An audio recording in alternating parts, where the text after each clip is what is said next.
ఇవాళ రేవంత్ రెడ్డి మాట్లాడుతుండు కాకతీయ తోరణం తీసేస్తారట.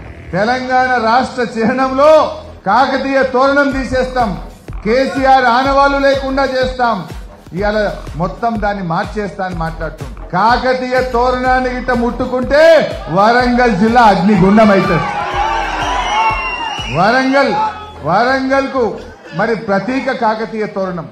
ఒకవేళ ఆ చిహ్నంలో కాకతీయ తోరణాన్ని గాని తొలగిస్తే ఈ వరంగల్ జిల్లాలో కాంగ్రెస్ పార్టీ నామ రూపాలు లేకుండా ఈ ప్రజలు భూస్థాపితం చేస్తారు. అది వరంగల్ ప్రజల ఆత్మగౌరవ ప్రతీక.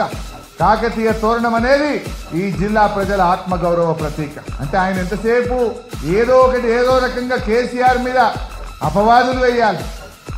ఏముంది 100 రోజుల కాంగ్రెస్ పాలన గురించి మాట్లాడాలంటే ప్రజలు ఏమంటున్నారు, వీళ్ళేదో ఉద్ధరిస్తారనుకున్నాం కానీ ఉద్ధర మాటలు తప్ప ఉద్ధరించింది ఏమీ లేదు కాంగ్రెస్ గవర్నమెంట్. ఉత్తయ లీక్ వార్తలు